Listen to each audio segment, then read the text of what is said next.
सत्याचा शोध घेणार आहे आणि लोकांच्या कल्याणार्थच मी वाटचाल करणार. लोकांचं दुःख दूर करण्यासाठी मला माझ्याच मार्गावर जायचं. निग्रह असतो किंवा आपलं काय असते ध्येय असते नाही का, ते भगवान गौतम बुद्धाचं ध्येय मार्ग ही योग्य नाहीये. त्याने आपली शरीर हानी होणार आणि जर आपलं शरीरच टिकलं नाही तर आपण सत्य कसं फाईंड आउट करणार. ज्याला काय म्हणतो संमित संकल्प ना, त्यांचा तो संमित संकल्प ते शेवटाच पूर्ण निघतात, कोणाचंही ते ऐकत. त्यांनी सिद्धार्थ गौतमांचं मन वळवण्याचा प्रयत्न केला. खूप खूप मोठमोठाली अशी उदाहरणं त्यांनी दिली आणि आई वडिलांचा म्हणजे वडिलांचा पण विचार करावा, वडिलांच्या दुःखाचा सुद्धा विचार करावा. या दृष्टिकोनातून मंत्र्यांनी त्यांचं मन वळवण्याचा खूप प्रयत्न केला. पण आपल्या विचारांनी अतिशय म्हणजे ठाम असणारे सिद्धार्थ गौतम म्हणजेच भगवान गौतम बुद्ध हे जे आहे त्यांनी प्रत्युत्तर दिलं आणि सांगितलं की कुठल्याही प्रकारची म्हणजेच प्रलोभनं मला दाखवली, कुठल्याही प्रकारचे जे काय संसाराचे जे काय ऐहिक संसार आहे त्या संसाराच्या गोष्टी मला सांगितल्या तरीसुद्धा मी माझ्या मार्गालाच जाणार आहे. मी सत्याचा शोध घेणार आहे आणि लोकांच्या कल्याणार्थच मी वाटचाल करणार आहे. मग त्या दृष्टिकोनातून पुढे त्यांनी वाटचाल केलेली आपल्याला दिसून येते आणि शेवटी मंत्री आणि जे काय ब्राह्मण आहेत तर ते अशी झाडत आणि शेवटी परत जातात आणि त्यांना पुढे प्रश्न पडलेला आहे की आपण आता राजासमोर कसं जायचं आणि आपण गौतम बुद्धांचं मन वळवू शकलो नाही, म्हणजेच ते त्यांच्या विचारांवरती अतिशय ठाम आहेत. तर हे आपल्याला दिसून येतं. म्हणजेच कुठल्याही प्रकारचं प्रलोभन कुठल्याही प्रकारचं सांसारिक प्रलोभन असू द्यात किंवा ऐहिक सुखाचं प्रलोभन असू द्यात त्याला ते गडी पडलेले दिसून येत नाही. सिद्धार्थ गौतम जे आहेत आपले तर हे असं मला एवढं वाटतंय ह्याच्यातनं. मागच्या वेळेस पण हाच संवाद आपण मागच्या शनिवारी पण बघितला होता की मंत्री जे आहेत तर ते राजाच्या सांगण्यावरून आणि भगवान बुद्धांचा मन वळवण्याचा प्रयत्न करतात. त्यासाठी ते त्यांना वेगवेगळी उदाहरणंही देतात की जे असत्य आहे त्याच्या मागे तुम्ही जात आहात, ते शोधण्याचा प्रयत्न करत आहात. त्यापेक्षा जे सत्य आहे समोर दिसतंय तर तुम्ही त्याचा उपभोग घ्या असं म्हणून त्यांना सांगण्याचा प्रयत्न करतात. तसंच तुमचं कर्तव्य आहे की वडिलांना त्यांच्या वृद्धापकाळात सुखी ठेवण्याचं तुमचं कर्तव्य आहे, ते तुम्ही पूर्ण करा असं वेगवेगळ्या मार्गांनी पद्धतीने ते भगवान बुद्धांना सांगण्याचा प्रयत्न करतात. त्या बरेच जण आहेत जे आपलं वैराग्याचं जीवन सोडून आणि परत घरी कसे परतलेले आहेत तेही सांगतात. असे वेगवेगळ्या उदाहरणांनी त्यांना खूप समजवण्याचा प्रयत्न करतात. कारण राजावरच्या आणि भगवान बुद्धांवरच्या प्रेमापोटी त्यांनाही वाटत असतं की भगवान बुद्धांनी घरी आपल्या स्वगृही परत यावं आणि हे सगळं जे तुम्ही धार्मिक कार्य करताय तर त्याच्यासाठी एक विशिष्ट वेळ आहे, एक विशिष्ट वय झाल्यानंतर तुम्ही हे सगळं करावं असं त्यांचं म्हणणं आहे. परंतु त्याच्यावर भगवान बुद्ध सांगतात की हे सगळं जे आहे तर मी माझ्या मतावर ठाम आहे आणि मला या सगळ्या सुखाकडे पुन्हा वळायचं नाही आहे आणि मला लोकांचं दुःख दूर करण्यासाठी मला माझ्याच मार्गावर जायचं आहे असं म्हणून मी एक वेळ अग्नीमध्ये प्रवेश करेन परंतु परत स्वगृही येऊन आणि फक्त सुखासाठी किंवा सुखोपभोग घेण्यासाठी परत घरी येणार नाही असं ते ठामपणे सांगतात आणि त्यांचा मार्ग जो आहे पुढे ते त्या मार्गावर आणि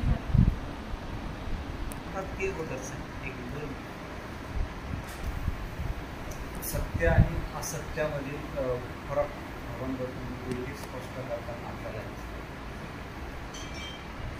याच्यामध्ये आपण विद्यार्थी आहात, काही लोकांचा काही प्रत्येक गोष्टीचा काही आपला निग्रह असतो किंवा आपलं काय असते ध्येय असते नाही का, हे भगवान गौतम बुद्धाचं ध्येय किती स्ट्रॉंग होतं नाही का सत्य असल्या कारणाने.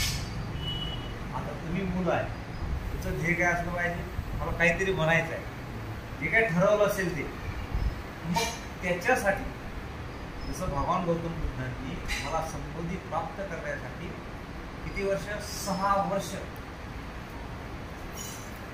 कसं तप केलं की मोठ हे पाठीला लागलेलं आपल्याला दिसलेलं आहे. बरोबर, म्हणजे मी माझा प्राण गेला तरी चालेल, परंतु मला या भूतलामध्ये जे काही सत्य आहे, हे जन्म आणि मृत्यूचं जे काही राडगाड चालत आलेलं आहे, मी एवढे जन्म घेतलेले आहेत आणि त्यांनी ते अनुभवलेलं आहे. परंतु आता मी हे जे माझा जो निग्रह आहे किंवा माझं हे जे ध्येय आहे, हे जे सत्य मला कळलेलं आहे, याच्यापासून मी क्षणभरही काय ते करणार नाही, मी हलणार नाही. तसंच आपण सगळ्यांनी एखादी गोष्ट आपल्याला माहीत आहे ती असत्य आहे, एक वेळ कळली की ती गोष्ट असत्य आहे, तर आपण तिकडे बिलकुल जायचं नाही. हे जे आपले आदर्श आहेत, तर यांच्यापासून आम्हाला काय घेण्यासारखं, हीच गोष्ट आहे. इकडं सत्य कळलं ना, मग आता आम्ही असत्याकडे जाणार नाही. मग त्याच्यामध्ये येऊ शकते अकुशल. जर बघितलं, मानवी जीवनासाठी जर मूल्य आपल्याला जर सुख, आपले जीवन सुखरूप जर जगायचं असेल, सुखी जीवन जगायचं असेल, तर आपणाला काय करावं लागेल, अकुशलापासून लांबच राहावं लागेल. अकुशल हे असत्य आहे, कुशल हे सत्य आहे. आणि हेच भगवान गौतम बुद्धांनी काय केलेलं आहे, शोधून काढले. जेव्हा आपण बाबासाहेबांचे पायिक आहोत असं जेव्हा आपण म्हणतो, तर बोधिसत्व डॉक्टर बाबासाहेब आंबेडकरांचा जर आपण बघितलं तर काय होतं त्यांचा निग्रह. त्यांचा निग्रह होता की या भारत भूषा नुसत्या एका महार जातीसाठी नाही, तर या भारतभर असलेल्या या सगळ्या नुसत्या मनुष्य प्राण्यांचंच नाही, तर या भूतलावर असलेल्या सर्व जीव कसे सुखी होते, त्या अनुषंगाने बाबासाहेब काय करतात, भारतीय राज्यघटना बनवतात. का नुसतं मनुष्य प्राणी सुखी राहून चालणार नाही, तर त्याच्यावर डिपेंड असलेल्या इतर साखळ्या सुद्धा, इतर जीव सुद्धा जे अवलंबित आहेत, जीव आपल्या वनावर जे अवलंबित आहेत, फॉरेस्ट त्याला म्हणतो आपण नाही का, जीव हे कशावर आहेत, हे प्राणी कशावर अवलंबून आहेत, त्यांच्या या वन्य जे आहे नाही का, ते त्याला म्हणतो की जंगल आहे, त्याच्यावर अवलंबून आहे. आणि जंगल असेल तर ते जीव काय होतील, जिवंत राहू शकतो. त्यांचा सुद्धा बाबासाहेबांनी विचार केला. म्हणून आपल्याला बाबासाहेब काय सांगतात, पुण्याच्या मार्फत, भगवान गौतम बुद्धांच्या मार्फत काय म्हणतात, पानाती पाता गेरमणी शिक्षापदा समाधी आहे. नुसतं प्राणी हिंसाच नाही, तर त्यांचं लालन पालन सुद्धा आपल्याला करायचं आहे. तर ही पृथ्वी सुद्धा आता 5 तारखेलाच काहीतरी आपला पर्यावरण दिवस होऊन गेला, बरोबर. 5 तारखेला काय एवढे 5 की 8, 5 तर हे काय शिकवतं आपल्याला बाबासाहेबांनी, नाही भगवान गौतम बुद्धांनी तर केलेलंच आहे त्याच्यावर काम, सर्व प्राणी मात्र सुखी राहण्यासाठी. परंतु बाबासाहेब राज्यघटना लिहित असताना नुसतं मनुष्य प्राण्यालाच नाही, तर प्राण्यांना सुद्धा संरक्षण देतात. ही केवढी मोठी गोष्ट आहे. आणि त्यांचे आम्ही पायिक आहोत.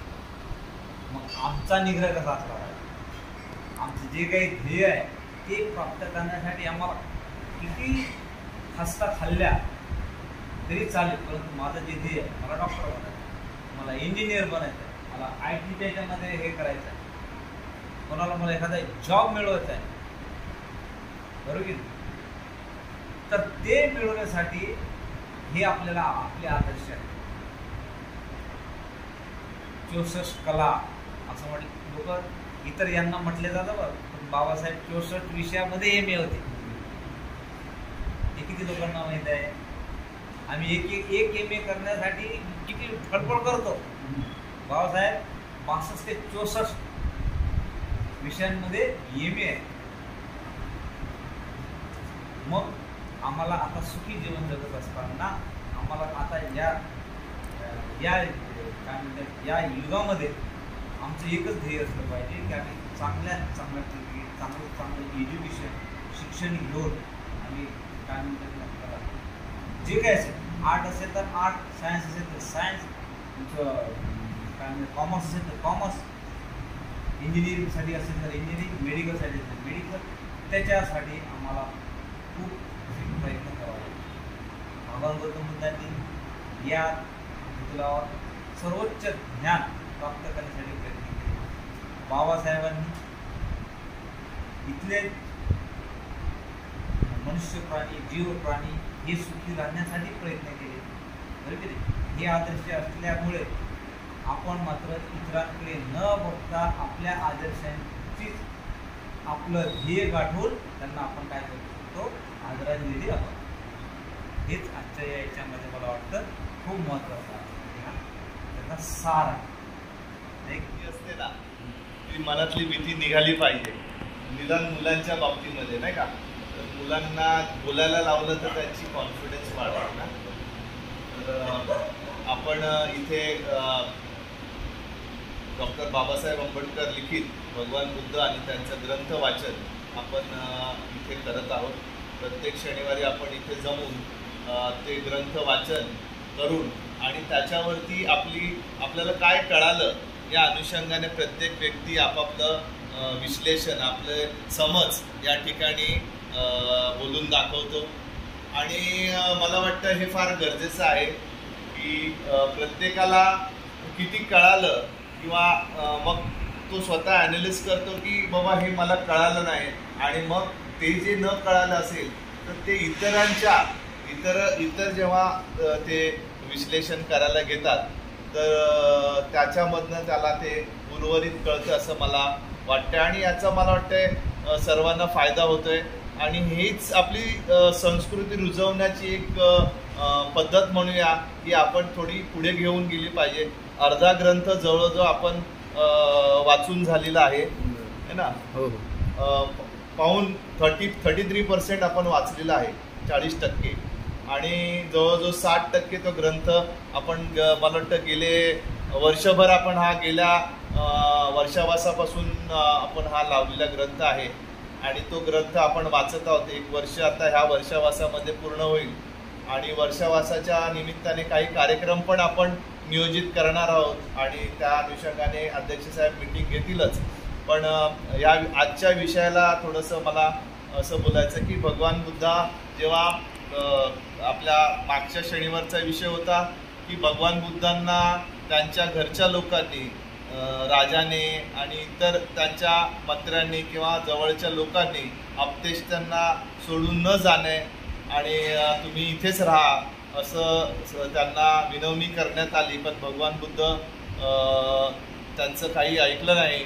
आणि त्यानंतर आपण हेही डिस्कस केलं की भगवान बुद्ध गेल्यानंतर भगवान बुद्ध जाता जाता राहुलसुद्धा त्यांच्यासोबत निघाले. आणि त्यानंतर इतर जे त्यांचे भाऊबंध होते, कझिन्स होते, आनंद बनते म्हणा किंवा महानाम आणि जे अनिरुद्ध म्हणा किंवा देवदत्त म्हणा, हे सुद्धा मार्गस्थ झाले.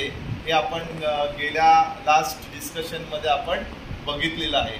आता आणि दुःखाचं विश्लेषण सुद्धा आपण केलं की दुःख म्हणजे काय आणि त्याच्यावरती आपण दुःखाची मुक्ती म्हणजे काय, म्हणजे भगवान बुद्धांनी काय मार्ग दिलेला आहे ते इंडिपेंडेंट हॅपीनेस, कशावरही न अवलंबून असलेला झुक आपण कसं निर्माण करू शकतो. तर त्याचं आपण गेल्या आठवड्याच्या विश्लेषणामध्ये आपण ग्रंथ वाचनामध्ये त्याचं विश्लेषण केलं. तर आजच्या ग्रंथ वाचनामध्ये असं दिसून आलं की बरेचसे जे त्या काळामधले जे वाद होते किंवा वाद हा शब्द तुम्हाला कदाचित कळणार नाही.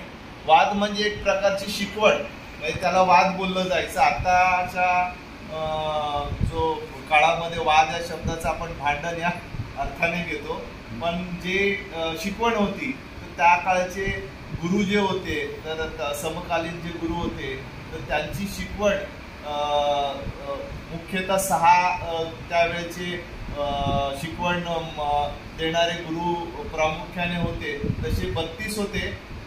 तर पण तरी पण त्याच्या प्रामुख्याने 6 आपण म्हणतो. तर त्याच्यामध्ये निघंट नाथपुत्त जे महावीर आपण ज्यांना संबोधतो, आणि अजित केस कंबल असे आणि असे बरेच, म्हणजे त्यांची नावं घेत नाही मी. तर हे जे होते, आणि प्रत्येकाचं सांगणं वेगळं होतं. कोण सांगायचं आत्मा आहे, कोण सांगायचं आत्मा नाही आहे, असं हे बऱ्याचशा गोष्टी होत्या. पण भगवान बुद्धांनी ह्या सगळ्या गोष्टींना बगल देत, म्हणजे सत्य त्यांनी सगळ्या गोष्टी करून बघितल्या. ध्यान साधना त्यांच्या प्रकारे करून बघितली, म्हणजे एका पायावर उभं राहणे, काही न खाता राहणे, 7 घरांमधूनच अन्न घेऊन खात. आता नागा साधू त्या जे आपण बघतो, नागा साधू म्हणून आहेत, तर ते हे फॉलो करतात की 7 घरांमधूनच मागून खायचं.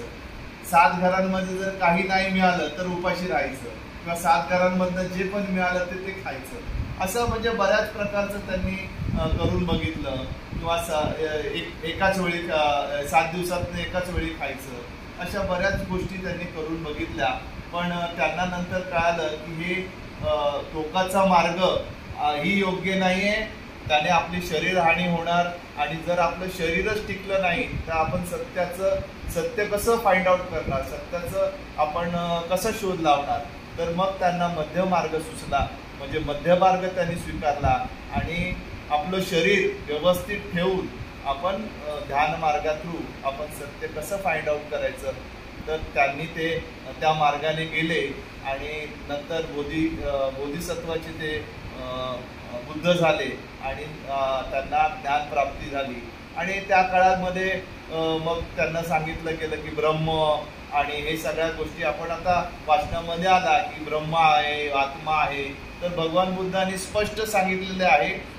त्यांच्या जेव्हा ज्ञान प्राप्ती झाली त्याच्यानंतरच्या इमिजिएट उदानामध्ये, उदान म्हणजे पाली भाषेमध्ये उदान म्हणतात, पण आपण साध्या सोप्या भाषेमध्ये जर तुम्हाला सांगायचं झालं तर उदान म्हणजे आपल्याला एखादी गोष्ट अशी त्याचा शोध लागला, अरे हे असं आहे, तर त्या एकदम उत्स्फूर्त जी गोष्ट आपण जी माहिती पडलेली असती की अरे असं झालं, किंवा जसं आपण आर्किमिडीसला जो शोध लागला आणि तो तसाच उठून धावत म्हणजे युरेका म्हणत, तर युरेका हे काय आहे, उदान आहे. म्हणजे त्यांनी उत्स्फूर्तपणे जे म्हटलं तसं भगवान बुद्धांनीही उत्स्फूर्तपणे गाथा म्हटलेली आहे. आणि त्या गाथेमध्ये त्यांनी काय सांगितलेलं आहे की या जगाचा किंवा या संसाराचा करता करविता कोण नाहीये. तुम्हाला कोण जन्म देतो, तुम्हाला असं हे काय सृष्टी चालवतं असं काय नाही, कारण मी ते स्वतः पाहिलेलं आहे. मी स्वतः पाहिलं आणि मी हे सांगतो की देव किंवा जो आपण ज्याला सृष्टीचा करता करविता असा कोण नाही. आणि त्या काळामध्ये असं होतं की ब्रह्म हा सृष्टीचा करता करविता, आणि आताही ती प्रचलित आपण बघतो की ब्रह्म हा हे, आणि आपल्याला आपला आत्मा आहे, त्या आत्म्याला ब्रह्मामध्ये विलीन करणे म्हणजे मोक्ष प्राप्त करणं, असं कुठेतरी अजूनही प्रचलित आहे. पण भगवान बुद्धांनी त्याला सर्वांना तडा देत मोक्ष काय आहे किंवा निब्बाण, मोक्ष हे शब्दाने पाली शब्दामध्ये त्याला आपण निब्बाण म्हणू शकतो. तर निब्बाण काय आहे आणि ते निब्बाण अष्टांगिक मार्गा थ्रू कसं प्राप्त करता येतं हे त्यांनी यामध्ये स्पष्ट करून स्वतःला बुद्धत्व प्राप्त केलं. आणि मग त्यांना हे माहिती होतं की मी सत्याच्या मार्गावरचं चाललेलो आहे, आणि तुम्ही ज्यामध्ये मला अडकवण्याचा प्रयत्न करत आहात ते म्हणजे परत त्या दुःखाच्या मार्गामध्ये, त्या जाळ्यामध्ये, त्या ह्याच्यामध्ये अडकण्यासारखं आहे आणि दुःख निर्माण करण्यासाठी. आणि भगवान बुद्ध त्याच्या पलीकडे गेले होते, ते काही परत येणारे नव्हते. आणि म्हणून मग अमर्त्य जे त्यांच्या मागे त्यांना कन्व्हिन्स करायला पाठवलेले त्यांच्या डोळ्यात अश्रू आले की आता मी राजाला जाऊन काय सांगू की भगवान बुद्धांनी ऐकलं नाही.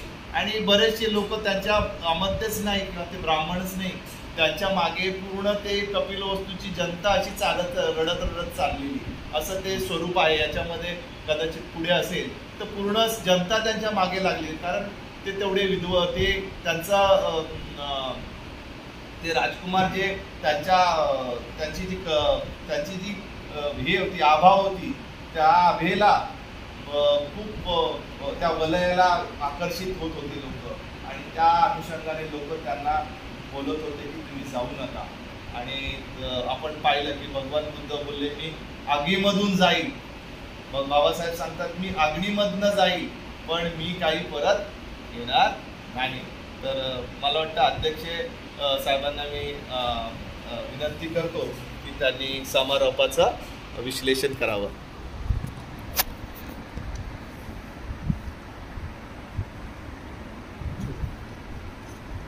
बोला पुस्तक पाहिजे.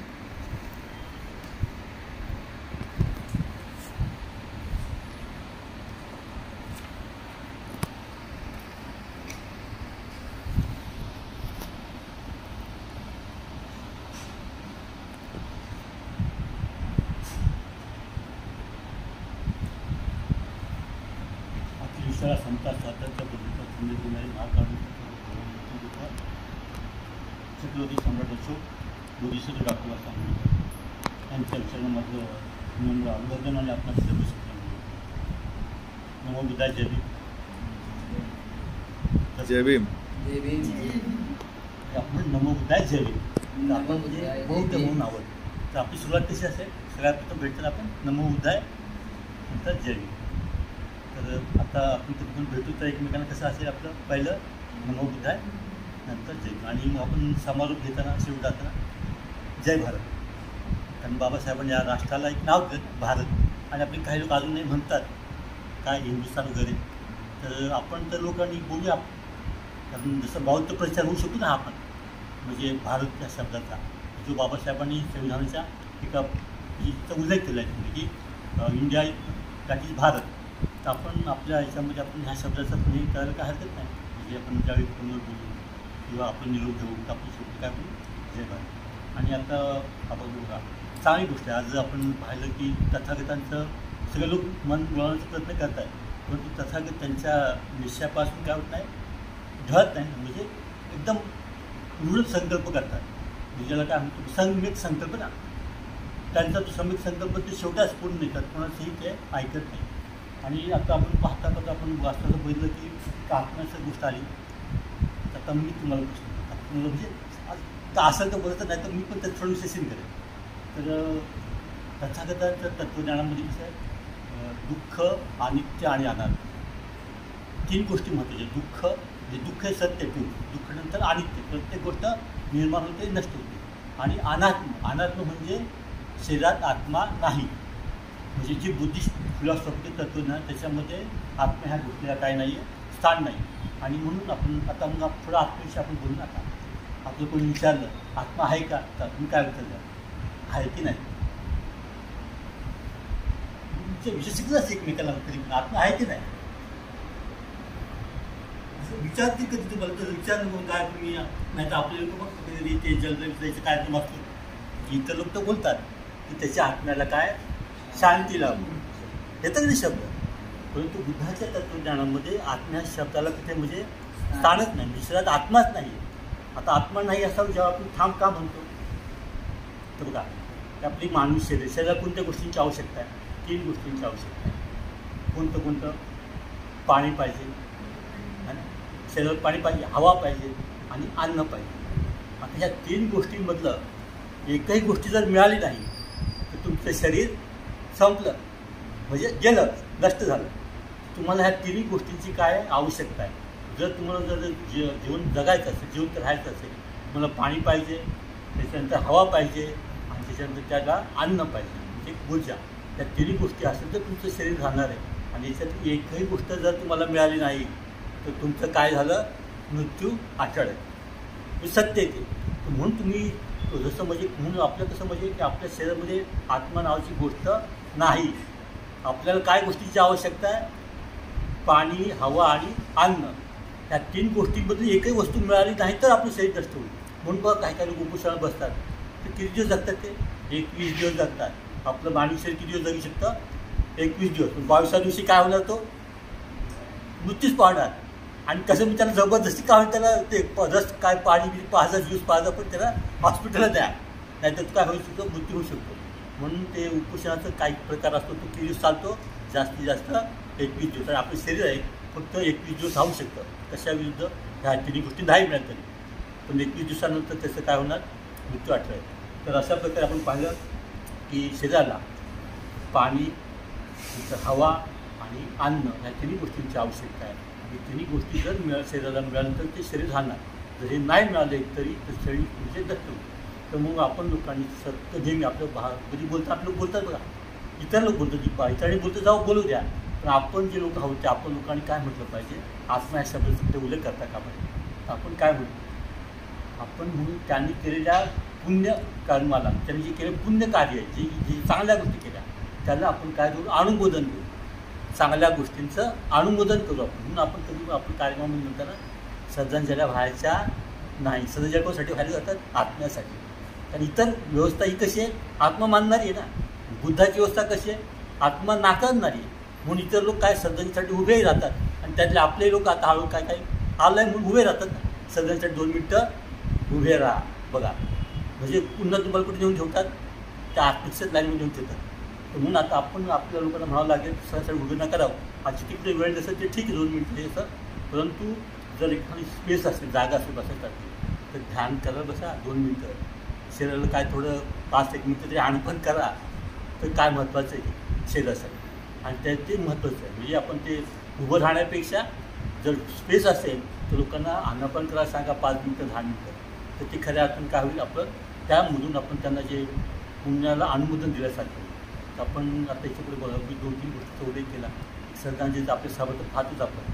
एकदा सुरुवात झाली तर ते श्रद्धांजलीला वाहण्यातच कुटुंबाच्या वतीने, माझ्या निवड संघटनाच्या वतीने, गावच्या वतीने, भावकीच्या वतीने असं वाहता वाहता तो 1 तास 2 तास निघून जातात. आणि जेवणाची वेळसुद्धा टळून जाते. आणि जसे कार्यक्रम जेवण 3ला सुरू होतं, 10ची वेळ असली की 12ला सुरुवात होते. आणि जवळजवळ 3 ते 4 वाजता तो कार्यक्रम असाही होतो. तर त्यावेळी फक्त आपण हा विषय झाला पाहिजे, प्रबोधन करणं धम्मावरती. धम्माविषयी आपण सांगणं. बरं एकच माणसानं सांगू हरकत नाही, 2 माणसं सांगा ज्यांना धम्माबद्दल माहिती आहे, ज्यांचा अभ्यास आहे, अशा माणसाला काय करायला सांगा? बोलायला सांगा. की जे असं श्रद्धांजल्या वाहतात त्यांना म्हणा ते बस झालं आता श्रद्धांजल्या शोक. आम्ही शोकातून काय झालो? शोकविरहित झालो ना, शोकातून मुक्त झालो. आम्ही दुःखमुक्तीचा मार्ग आम्हाला तसा का दिला? तर आम्हाला दुःख करण्याचा काही प्रश्नच नाही ना. तर अशा प्रकारे आपण राहिलं पाहिजे. म्हणून आता मी पुन्हा एकदा म्हणेल की आपण शरीरात आत्मा नाही, ह्या गोष्टी आपण काय पाहिजे? तथागतांचे जे तत्वज्ञान आहे ते घेऊन आपण चाललं पाहिजे. आणि म्हणून मग आपण कसे लोक आहोत? आपण विज्ञानवादी लोक आहोत. तथागत सायंटिस्ट ना, सुपर सायंटिस्ट आहे तथागत. म्हणजे ज्याला आता जगाचा म्हणजे सर्वश्रेष्ठ असं शास्त्रज्ञ आहे. त्यांनी या मानवी शरीराचा सगळा अभ्यास केला आहे, त्याचं सगळं पाहिलं आहे कसं काय. आणि त्यातून आपल्याला जे मार्ग दिले तो आपण अनुसरला पाहिजे. तो सत्यामध्ये आपण अनुभवतो, तो सत्य दिसून येतं ना, की असं काय म्हणजे हे नाही होत आहे, म्हणजे त्याचा अनुभव घेता येतो आपल्याला. तर अशा प्रकारे आपण म्हणजे सत्य एखादी गोष्ट करतो, टेस्ट केली जाते की नाही. जसं सोनं कसं पाहतो आपण पाहतूनच घेतो, तसं धम्मसुद्धा कसं आहे, आपण आपल्या बुद्धीवरती तावून सुलापून आणि पासून घेतलं पाहिजे. आणि अशा प्रकारे आपण नेहमी दुःख आणि त्याणात्म आणि त्याचप्रमाणे शरीरात आत्मा नाही या गोष्टीवर आपण ठाम राहिलं पाहिजे. आणि आपल्या लोकांना आपण सांगितलं पाहिजे की आपण अनात्म मानणारे लोक आहोत. तर आपण आत्म्यासाठी काही श्रद्धांजल्या व्हायची आवश्यकता नाही, उभं राहण्याची आवश्यकता नाही. त्यावेळी आपण 5-10 मिनटं बसा ना, आनापान घ्या, काय फरक होतो? ध्यानाचं चांगली गोष्ट होईल ना. सगळ्या लोकांना आपण एक प्रकारे चांगल्या मार्गाकडे वळू शकू. आणि म्हणून तर आपण असं उपयोग करायला हरकत नाही. म्हणून आपल्या सभा म्हणजे आता त्या कधी जनधन शोकसभा होतात ना, त्या शोकसभेला आपण बदलायला लागेल. मला म्हणावं पुण्यानुमोदन कार्यक्रम असंच करावं लागेल. त्यात आपण जे चालतं ते सगळं काय केलं पाहिजे, आपण ते थांबवायला पाहिजे. ते फक्त धम्माविषयी जास्त बोललं पाहिजे, डोकं घेतलं पाहिजे. मला वाटतं मी छोटंसं बोललो थोडक्यातच. आणि नंतर 5-10 मिनिटं ठीक झाले, मी तरी थांबतो. आणि मी शेवटची बघा बाबासाहेबांनी दिलेलं आहे एक बुद्ध आणि धम्म. त्यांनी तर आपल्याला म्हणजे मार्ग पण दिलेला आहे सगळा, काय बोललं पाहिजे काय नाही पाहिजे. आणि म्हणून म्हणतात ना, आपणामध्ये अजून आपण परिपूर्ण नाहीत ना, आपणामध्ये दोष आहे, आपण प्रयत्न करतो, आपण काही ना काही दोष आहे पण ते दोष नष्ट करण्याचा आपण प्रयत्न करणार. तर मी आपण शेवटची जी बाबासाहेबांची प्रतिमा आहे, बोधिसत्व प्रतिमा आहे. बोधिसत्व म्हणजे मोठी बाबासाहेब ना, जगाने दिलेली पदवी आहे ती मला वाटतं भारतरत्नापेक्षा म्हणजे मोठी, कारण संपूर्ण जग बोधिसत्व ज्यांना म्हणतं ते कमी असं गोष्ट आहे. म्हणून आपण बोधिसत्वाची प्रतिज्ञा आहे. मी बोलतो माझ्या म्हणजे आपण सांग बोला, हात धुया. प्रतिज्ञा आपण करूया, प्रतिज्ञा आपण करूया, जीवसृष्टी आहे असेल जीवसृष्टी आहे अशी ती घोसागर पार देण्याची ती गौसागर पार देण्याची प्रतिज्ञा आपण करूया. प्रतिज्ञा आपण करूया, आपणात दोष असंख्य आपणात दोष असंख्य ते नष्ट करण्याची ते नष्ट करण्याची प्रतिज्ञा आपण करूया. प्रतिज्ञा आपण करूया. आहे सत्य अनंत आहे सत्य अनंत ती पूर्ण आकलण्याची ते पूर्ण आकलण्याची प्रतिज्ञा आपण करूया. प्रतिज्ञा आपण करूया. भगवान बुद्धांचा भगवान बुद्धांचा अतुल्य मार्ग अतुल्य मार्ग तो संपूर्ण साध्य करण्याची. तो संपूर्ण साध्य करण्याची. जय भीम, जय बुद्ध, जय भारत. जय भीम.